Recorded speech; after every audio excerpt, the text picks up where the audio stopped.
کرتا تھا، مزدوری کرتا تھا، دکان کسی اور کی تھی، وہ نوجوان مزدوری کرتا تھا۔ تو ایک دن ایک عورت کپڑا خریدنے کے لیے آئی، اور جو دیندار نوجوان ہوتے ہیں نا، اس کے چہرے پر نور ہی ایسا ہوتا ہے۔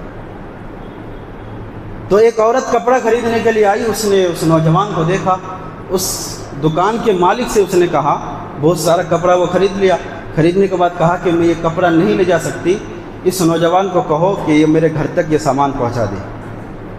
تو دکان کا مالک جو ہے اس عورت کی نیت سے آگاہ نہ ہو سکا، اس نے اس نوجوان کو بھیج دیا۔ اب اس عورت کی نیت جو ہے خراب تھی، اس عورت کی نیت خراب تھی۔ اب گناہ سے بچنے کا جذبہ دیکھیے، اللہ والے کیسے ہوتے ہیں، نیک کیسے ہوتے ہیں، کچھ بھی ہو جائے وہ یہ سوچ رکھتے ہیں کہ میرا رب دیکھ رہا ہے، رب کو ناراض نہیں کرنا ہے، یہ سوچ ہوتی ہے۔ وہ نوجوان اس عورت کے پیچھے چلا یہاں تک کہ اس کے گھر تک پہنچا۔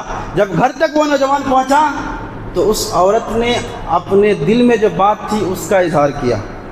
تو اس نوجوان نے کہا نہیں، ایسا نہیں ہو سکتا، ایسا نہیں ہو سکتا، میرے دل میں نبی کی محبت ہے، اس دل کو میں گندہ نہیں کر سکتا، میرے دل میں خدا کا خوف ہے اور میرا رب دیکھ رہا ہے، میں اس دل کو گندہ نہیں کر سکتا۔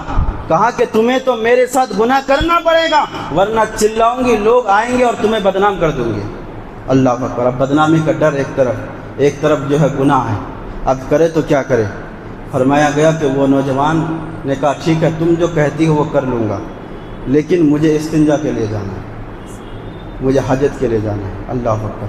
پھر وہ کہا کہ ٹھیک ہے جاؤ، جو واش روم تھا وہ دکھا دیا، ادھر وہ نوجوان گئے۔ اب وہ نوجوان جب اس ٹوائلٹ سے باتھ روم سے باہر آیا تو فرمایا گیا اس نے اپنی ہی نجاست کو اپنے جسم پر مل لیا۔ اللہ اکبر۔ اب گناہ سے بچنے کا شوق دیکھیے، حالانکہ نجاست ہے، ناپاک چیز ہے، لیکن اس گناہ سے بچنے کے لیے اس نے یہ تدبیر اختیار کی، اس نے جا کر کے اپنے ہی نجاست کو اپنے جسم میں لگایا۔ اب جیسے ہی وہ باہر آیا نا، وہ عورت کہنے لگی جی یہ کیسا گندا ہے، کیسا گندا نوجوان ہے۔ اس نے جلدی سے جا کر کے دروازہ کھولا، کہا بھاگو یہاں سے جلدی۔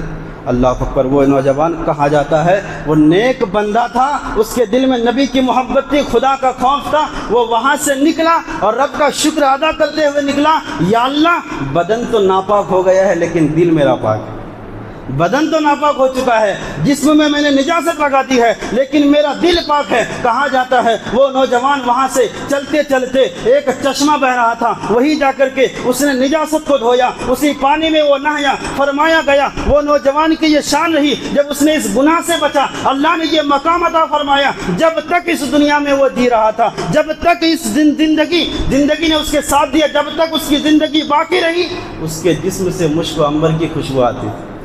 اللہ، ہمیشہ مشک و عنبر کی خوشبو آتی تھی، جب تک زندہ رہے تب تک آتی تھی، اور جب انتقال ہو گیا موت کے بعد ان کی قبر سے خوشبو آتی تھی، موت کے بعد قبر سے خوشبو آتی تھی۔ تو جو اللہ کے ڈر سے، اللہ کے خوف سے گناہ سے بچتا ہے نا، تو پھر اللہ اس کو شان بھی عطا فرماتا ہے، اللہ اس کو مقام بھی عطا فرماتا ہے۔ تو گناہ سے بچنے سے اللہ دعا بھی قبول فرماتا ہے۔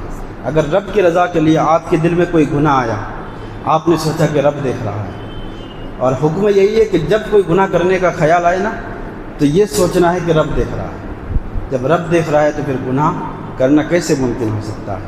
اللہ اکبر۔